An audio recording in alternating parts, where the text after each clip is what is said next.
आपको पता है ये जो इजराइल और हमास के बीच में या इजराइल और फिलिस्तीन के बीच में जो लड़ाई चल रही है, ये हारेगा कोई भी। मैं ये नहीं बोल रहा कि इजराइल हारेगा या हमास हारेगा, कोई भी हार। लेकिन आपको पता है इसकी इसकी अगर हम जीत की बात करेंगे तो इसमें सिर्फ ईरान जीतेगा। अब आपके जहन में सवाल आना चाहिए कि भाई आखिर ऐसा क्यों। तो देखिए, हमास और इजराइल के बीच में लड़ाई कितने दिन तक चलेगा, इस बारे में अभी तक कुछ भी नहीं कहा जा सकता।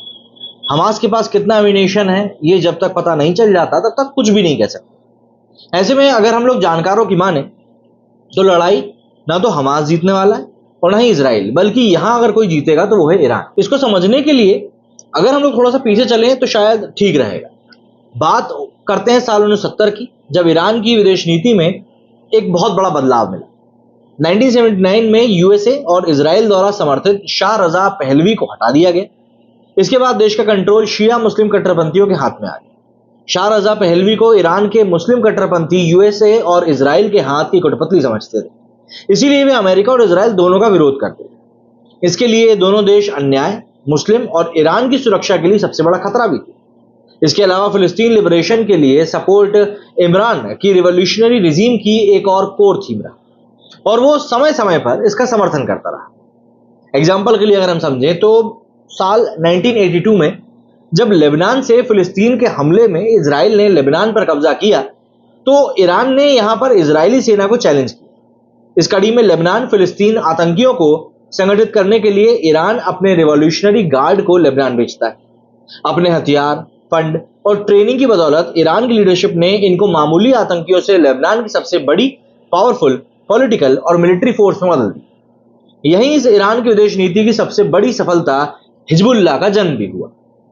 1980 की शुरुआत में ईरान ने इस खत्ते में एंटी इजराइल आतंकी संगठन को अपना पूरा समर्थन किया। ईरान इन संगठनों के लिए खुलेआम $1 मिलियन की सहायता भी प्रदान करता है। इतना ही नहीं, ईरान गाजा में हथियारों को भेजने के लिए एक बड़ा नेटवर्क भी चलाता है। इजराइल के चलते गाजा में बाहरी दुनिया में हथियारों की सप्लाई बहुत लंबे अरसे से बंद, लेकिन रिवॉल्यूशनरी गार्ड और हिजबुल्लाह की बदौलत फिलिस्तीन लिबरेशन फोर्स और हमास दंगों को खूब बढ़ावा देता रहा है। ये फिलिस्तीनी आतंकी इजराइल और यूएसए के खिलाफ ईरान की एक्सिस ऑफ रेजिस्टेंस का एक बड़ा हिस्सा बन चुके हैं। ईरान गुपचुप अमेरिका और इजराइल के खिलाफ लड़ाई भी जारी रखे हुए, लेकिन वो सीधे इनसे मोर्चा नहीं लेता।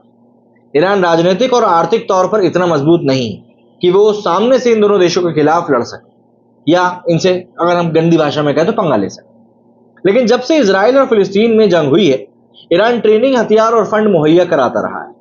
ऐसे में इजराइल के सामने टिके रहने में हमास को ईरान ने बहुत अहम रोल निभाया है।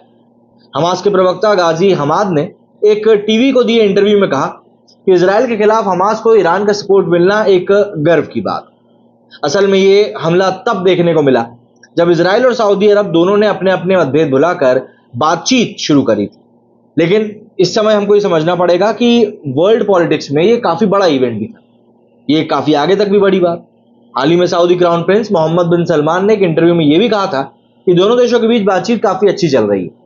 इजरायली सऊदी के बीच बातचीत अमेरिका ने कराई थी और ये अब्राहम अकॉर्ड के बाद इस रीजन में इजराइल के लिए दूसरी सबसे बड़ी सफलता हो सकती है। अगर सऊदी किसी भी तरह से इजराइल के साथ अपने रिश्ते को सुधार लेता है तो वेस्ट एशियन को बदल कर रख देगा, बल्कि ये हमास, हिजबुल्लाह और ईरान के लिए भी एक बहुत बड़ा खतरा बन सकता है। लेकिन जब इजराइल और सऊदी के बीच अब्राहम अकॉर्ड हुआ था तब ईरान के नेता अल खमीनी ने यह कहते हुए अरब पर निशाना साधा था कि उन्होंने विश्व इस्लाम कम्युनिटी के खिलाफ बहुत बड़े जुर्म को अंजाम दिया है। इसी तरह हिजबुल्लाह के नेता हसन नसरुल्लाह ने हमास के हमलों की तारीफ करते हुए यह भी कहा कि यह हमला उन लोगों के लिए भी संदेश है जो उनके दुश्मन देश इजराइल के साथ अपने रिश्तों को सुधारने में लगे हुए हैं। ऐसे में जाहिर है कि अगर इस शांति वार्ता में कोई बाधा आती है तो ईरान से ज्यादा फायदा किसी और देश को हो ही नहीं सकता। कुल मिलाकर इस हमले के संभवतः 3 नतीजे हो सकते हैं, जिनमें से कि तीनों ही ईरान के लिए फायदेमंद दिखाई पड़ रहे हैं। मगर अगर हम माने तो जिस तरह से इजराइल ने हमास के खिलाफ लड़ाई शुरू की है, उससे मची तबाही से उसके और सऊदी के रिश्तों में रुकावट जरूर आएगी। साथ ही ये बाइडेन प्रशासन के लिए भी एक बड़ा झटका है, जो कि इस इलाके में शांति के लिए काम करने में लगा हुआ है।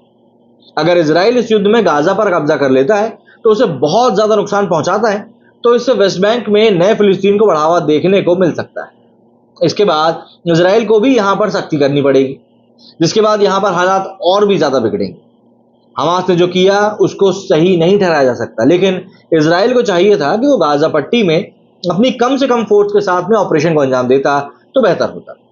अगर वो ऐसा करता तो निर्दोष लोग कम से कम मारे जाते और ईरान मुस्लिम लोगों की हत्या के मामले में दुनिया को उकसा नहीं पाता। ईरान अपने इसी मकसद में कामयाब हो गया और अब वो इजराइल को दुनिया के सामने मुस्लिमों का सबसे बड़ा दुश्मन बताया।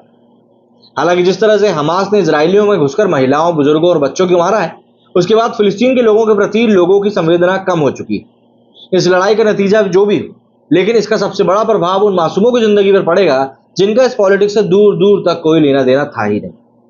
क्या कहना है आप लोगों का इस बारे में? कमेंट करके जरूर बताइएगा। मेरे स्टूडियो फिलहाल इतना ही। जय हिंद, जय भारत।